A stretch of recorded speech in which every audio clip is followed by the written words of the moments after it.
So good afternoon. It's an honor being here for me in this fantastic city with such an amazing audience, and also a challenge, of course. I'm glad to see also my former lecturers, my former students. So it's really an amazing occasion. I know that I'm the last one. I know that we are running late. So the topic of my presentation is going to be safety at sea. With a specific emphasis on the Adriatic, and more from a perspective of the Adriatic as an enclosed or semi-enclosed sea. And I changed actually the title of my presentation because I noticed that we are arguing about the geographical term, whether it is an enclosed or semi-enclosed. So I stick to the legal term, which is included in the UNCLOS Convention. So what I will try to, I'm not going to speak about the law of maritime casualties, but actually I'm going to discuss the efforts of Adriatic states, how to prevent, how to cooperate in the prevention of maritime casualties. Let me put it like this, and also how to jointly respond if there is an occurrence like that, for example, an oil spill. So I'm going, as I said, I'm going to be maybe not short, very short, but definitely straightforward. Which is the main legal source when it comes to maritime safety? Of course, is still the UNCLOS Convention, which, as we all know, is the most comprehensive global environmental treaty dealing extensively with matters related to safety and security and also environmental protection, like, for example, Article 94, dealing with the obligation of flag states, but also many others. There is an interesting part in the UNCLOS Convention, which was actually, I think that it was triggered by the Mediterranean Sea, as such, by the specific position, geographical and also historic in this regard. And it's actually part 9 of the UNCLOS Convention dealing with enclosed or semi-enclosed seas. So I said we are not speaking about the geographical term of the Adriatic, but about the juridical terms. And actually, usually the various parts of UNCLOS, they have various articles. This part, it has just 2 articles. So it means the first article, it's about the definition of what is an enclosed or semi-enclosed sea. And it says that for the purposes of this convention, and I think that it's important that reference is made for the purposes of this convention and not, for example, for the purposes of this part, enclosed or semi-enclosed sea, which is a legal terms, means a gulf, basin, or sea surrounded by 2 or more states and connected to another sea or the ocean by a narrow outlet or consisting entirely or primarily of the territorial sea and exclusive economic zone of 2 or more coastal states. So it means it has to be one of the 2 options. Either it's a narrow sea, consisting primarily of the territorial seas and exclusive economic zone, or it has to be connected to a wider sea, in this case, an ocean, through a narrow outlet. When it comes to the Adriatic Sea, and we can see that the Adriatic, it's not the only enclosed or semi-enclosed sea within the Mediterranean, but there are many others like the Ionian, Tyrrhenian, and so on and so forth. Definitely, there is no discussion that it's a legal enclosed or semi-enclosed sea. Together also with the Mediterranean, you know, this is actually, it was a strange formulation that both the Mediterranean, when you look at it from the standpoint of the wider sea, as also the Adriatic Sea, they are legal enclosed or semi-enclosed sea. But what is the implication, let's say, of, or what is the legal value of qualifying the Adriatic Sea as an enclosed or semi-enclosed sea? And well, the second article within part 9, it provides with cooperation of states bordering enclosed or semi-enclosed seas. And it has actually, it is divided in 2 parts. There is the introductory statement, which says that states bordering an enclosed or semi-enclosed sea should cooperate. At the beginning, the original proposal was shall cooperate at the beginning of AXO. So it means that it has been watered down to a certain extent, but still should cooperate with each other in the exercise of their rights and the performance of their duties under this convention. So again, reference is made to the exercise of, let's say, all rights and duties under the convention within this first statement. But the language is a little bit, there has been a little bit of playing with shall, should, shall endeavor. So it says should cooperate. While in the second part, there is, I would say, maybe a rather more, not really stringent, but more, let's say, compulsory definition. which provides that in order to descend, they shall endeavor directly through an appropriate legal organization. So it's not should cooperate, but shall endeavor to coordinate the management, conservation, exploration, and exploitation of the legal resources of the sea. This is the first area. To coordinate the implementation of their rights and duties with respect to the protection and preservation of the marine environment, and to coordinate their scientific research policies and to undertake where appropriate joint programs of scientific research in the areas. And the last part, which is maybe it's more, let's say, hortatory in nature, to invite as appropriate other interested states or international organizations to cooperate with them in the furtherance of the provisions of this article. So just to conclude, maybe what could be an interpretation of the legal value of this part in the context of the Adriatic and other enclosed or semi-enclosed sea. Well, we may say, this is at least what I argued in my PhD thesis, although there was my PhD supervisor, Professor Churchill, which at what time he told me that you see what you want to see in this article, actually referring to the particular situation also of my home state, Slovenia, in this regard. But I would say that maybe I'm not wrong to say that the classification of the Mediterranean Adriatic as juridical enclosed or semi-enclosed sea brings it with it an enhanced requirements for its coastal state to cooperate in bona fide, in good faith, in the implementation of their rights and duties under UNCLOS. So we are referring basically, again, to the UNCLOS, to all rights and duties, but with a special particular emphasis on the areas of cooperation mentioned in Article 123, which are very much, let's say, aligned with the definition of the exclusive economic zone. So actually, it's not an enforceable obligation, but definitely there is an encouragement for Adriatic states to cooperate in the exercise in their rights and obligations, and also, of course, in the field of the safety at sea, which is an extremely important area. So which are the sources or the global sources of safety at sea? The UNCLOS Convention, we mentioned before. In the context of the Adriatic, I think the important articles are also 22 and 211, which allow coastal states to require the use of sea lanes and traffic separation schemes. The COLREC, International Regulation for Preventing Collisions at Sea.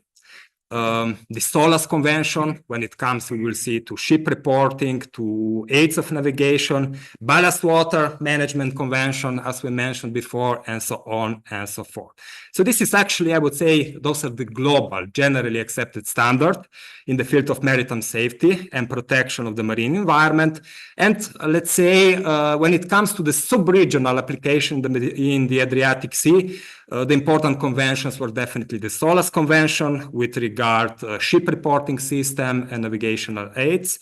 And I may say also the collision regulation, therefore the international regulation for preventing collision at sea, with regard to the definition of traffic separation schemes and generally routing measures.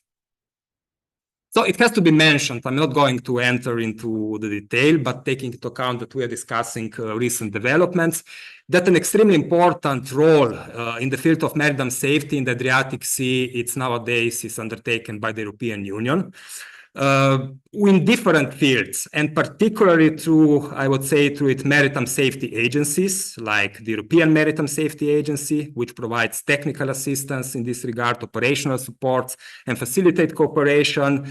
Of course, the regulatory framework of the European Union is extremely important, which does not really provide, let's say, stringent standards in relation with the IMO, although it happens from time to time, but definitely by incorporating the various IMO rules and regulation into the EU legal system, it provides the means also for enforcement of these rules, which is extremely important.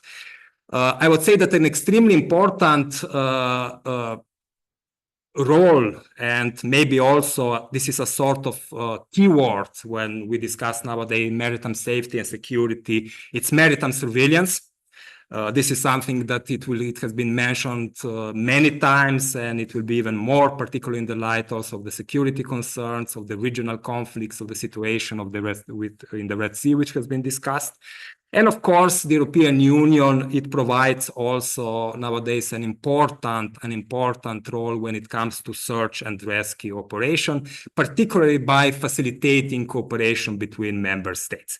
So when it comes to safety at sea within the Adriatic Sea, we cannot ignore the important role played by the European Union through its Commission and its safety agencies. When it comes to the various rules with regard to the protection of the Adriatic marine environment, what we need to understand is definitely that there are different interrelated cooperation frameworks. We have the global treaties like the UNCLOS, like the Convention on Biodiversity, like MARPOL. We have the Barcelona Convention and its protocols, which is applicable to the Mediterranean and, of course, also to the Adriatic. We have European Union rule, like the previously mentioned 2008 Marine Strategy Framework Directive.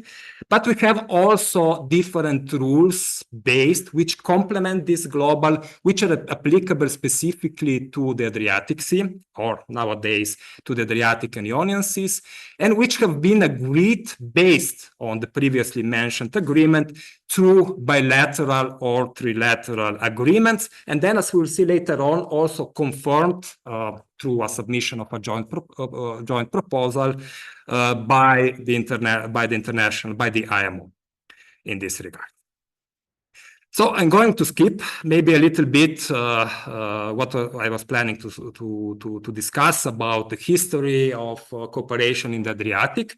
Maybe what I want to emphasize again is that the majority of the bilateral and trilateral agreements which were concluded in the Adriatic Sea, they were concluded just in one occasion, on one day.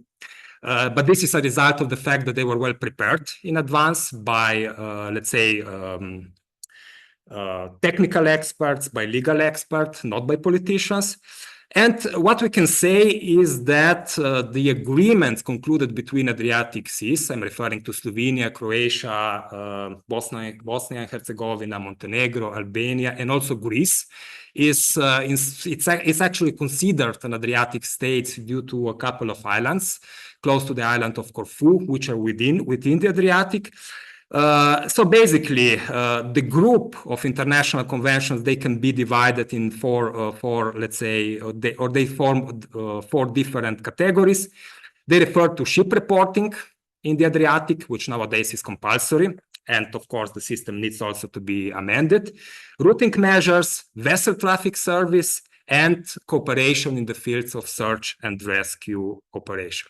And the approach adopted by the Adriatic states in this regard, I would say it is quite interesting, because the first step was actually the conclusion of a series of bilateral agreements between Adriatic states, like, for example, a trilateral agreement referring to the Northern Adriatic concluded between Italy, Slovenia, and Croatia, agreements between Italy and Yugoslavia at that time it was called, by Montenegro, memorandum of understanding between Albania and Italy. So basically there was a series of bilateral agreements, standard form agreements, more or less prepared.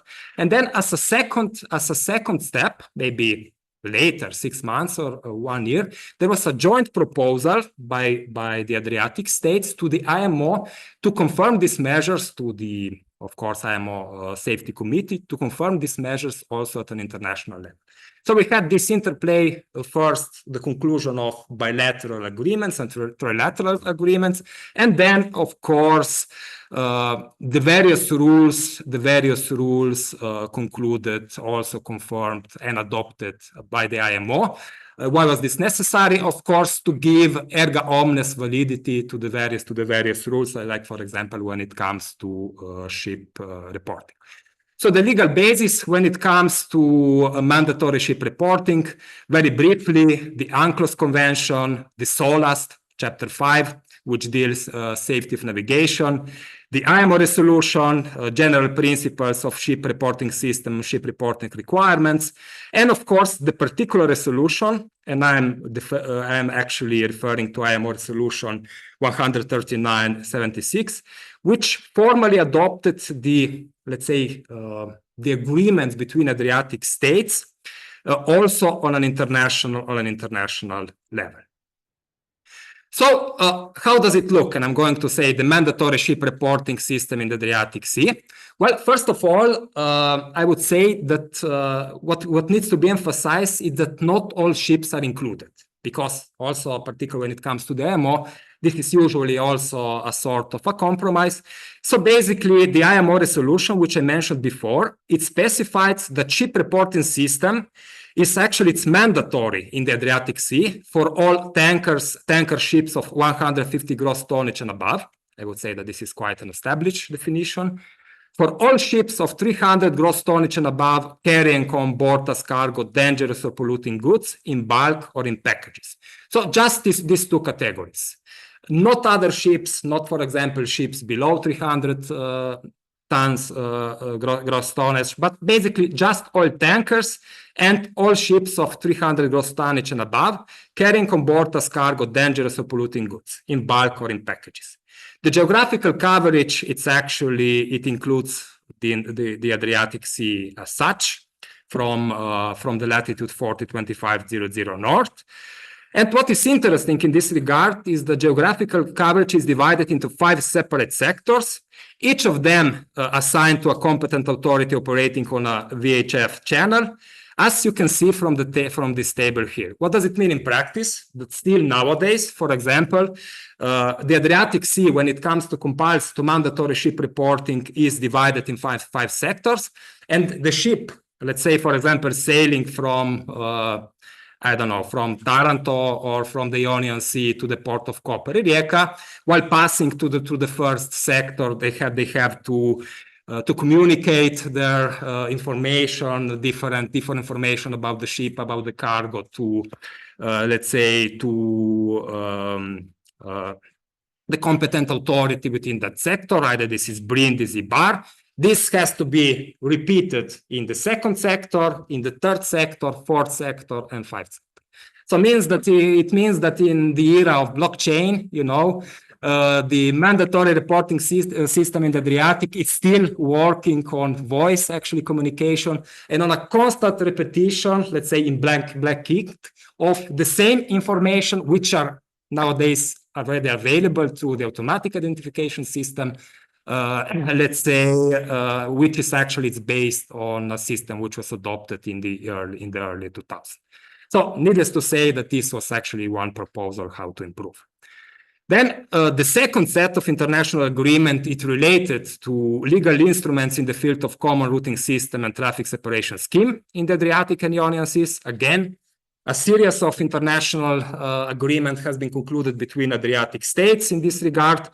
The system legal basis, maybe just to mention quickly, SOLAS, again, Chapter 5, collision regulations, IMO resolution A57214, general provisions on ship routing, and of course, let's say the IMO resolution confirming this system on an international level, complemented by, let's say, the procedural provision more than others, which are contained also in the bilateral agreements within Adriatic states.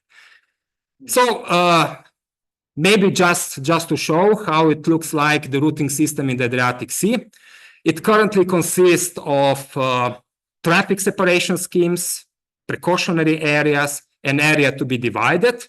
But if we see at this map, we can see actually that not the entire Adriatic Sea is covered, but that this system is quite elaborated within the Northern Adriatic, particularly within the Gulf of Trieste. While in the Central Adriatic and in the Strait of, or the Channel of Otranto, there are basically just recommended flows of navigation. So it means there have been important development in this regard 25 years ago, but not all Adriatic Sea is covered, let's say, in the same way with routing measures. We can see that actually this system within the Bay of Trieste, it's elaborated, it's precise, maybe too precise, because it has caused, let's say, some what it works in paper, it's a little bit more difficult in a narrow space as it's a Gulf of Trieste, and also in this regards there are proposals.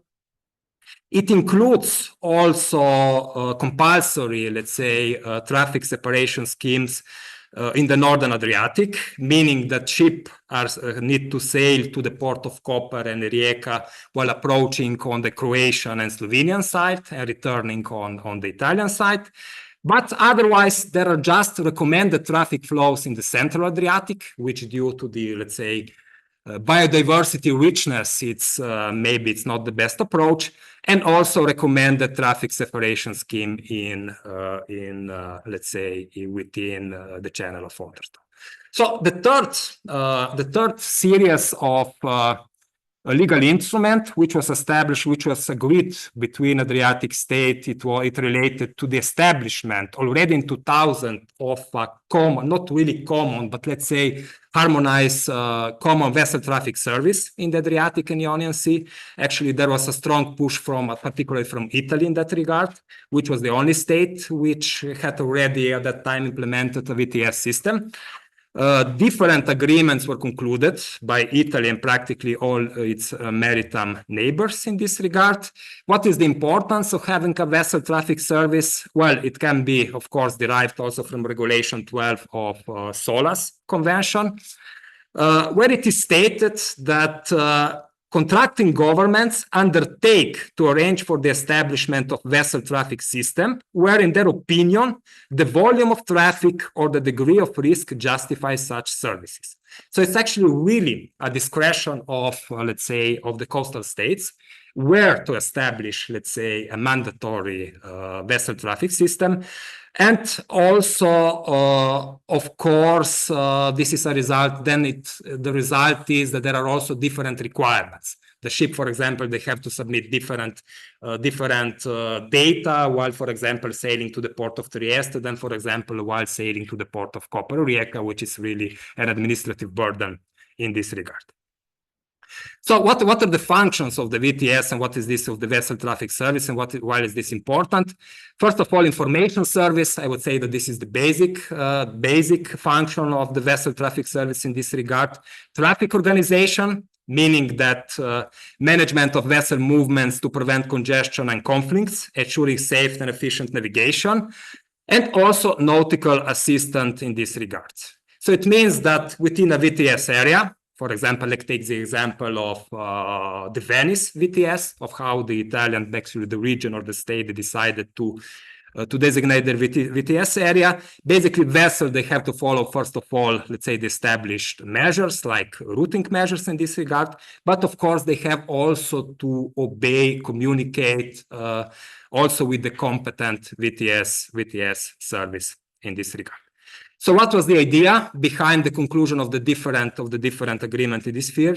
First of all, there was, let's say, a sort of an incentive, or let me put it like this, encouragement from Italy that all Adriatic states, they should establish vessel traffic services in this regard, which was not the case at that time, and it's not the case, not even today. And this is, I think, this is something which will change. And also the idea was to harmonize operational procedures in this regard, which also has not happened to a full extent. So the fourth group of international conventions, it relates to legal instruments in the field of cooperation in search and rescue operations in the Adriatic Sea. And also in this regard, there were different bilateral agreements, although focused on, let's say, they were concluded by Italy and its maritime neighbors, and not, for example, by other states in this regard. So there are some agreements in this regard which are based on, of course, on the Search and Rescue Convention from 1979, defining, of course, like, for example, search and rescue areas of a particular state's duty of cooperation, the right of the entry to the territorial sea, but not, let's say, between all states bordering the Adriatic. Not at all. Basically, they were concluded by Italy with its maritime neighbors, Slovenia, Croatia. I think that it was Albania and Greece at that point in time. So what have been the recent developments in this regard? Which are the recommendations? What happened what has been going on in this regard because there was a recognized need that, let's say, the agreements which were concluded 25 years ago, they need to be amended. They need to be upgraded in this regard.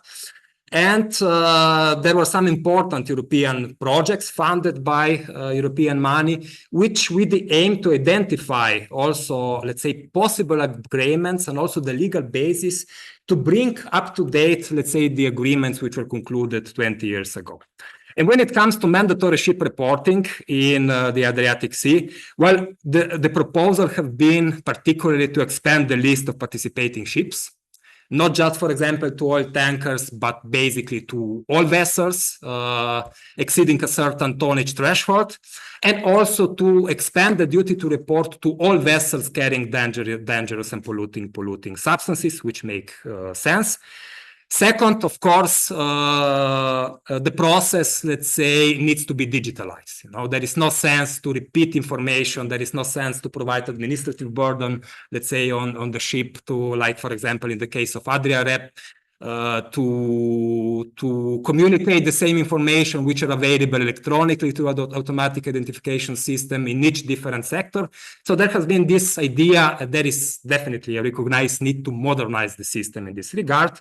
And of course, to extend the scope of application to all states bordering the Adriatic and Ionian Sea, which does not mean necessarily changing the geographical application of the application, but really, like, for example, when it comes to the Adria-REP, there was Albania, who concluded a bilateral agreement, but which, for example, or Bosnia and Herzegovina, it has not established, it has not participated in the system. So these are basically the three main proposals in this regard.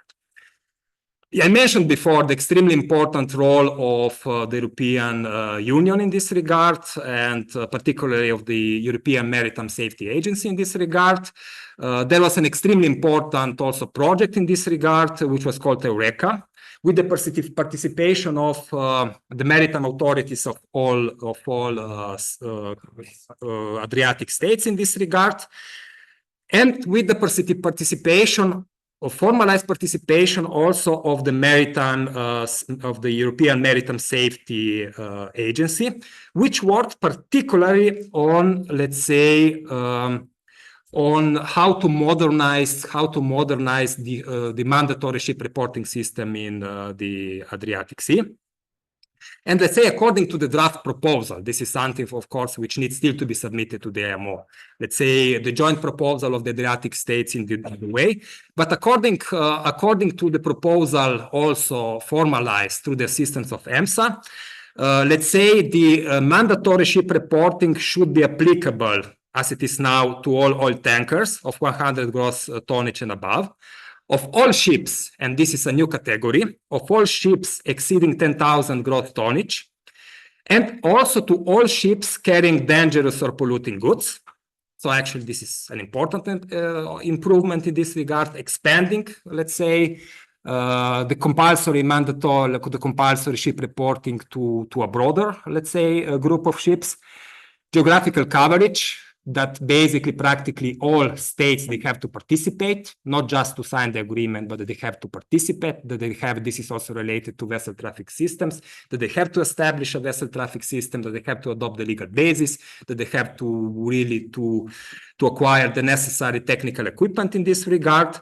And an obvious, of course, proposal in this regard is that actually the submission of reports should be automated as much as possible, and that actually a reference should be made also to other available bases like the automatic identification system and the already existing surveillance, let's say, system in the European Union, like, for example, the SafeSeaNet. This is actually the proposal. So the aim of the proposal when it comes to digitalization is actually to really to move from voice communication, to move from the repetition of different databases in this regard, and really to provide, and also certain solutions were provided in this regard.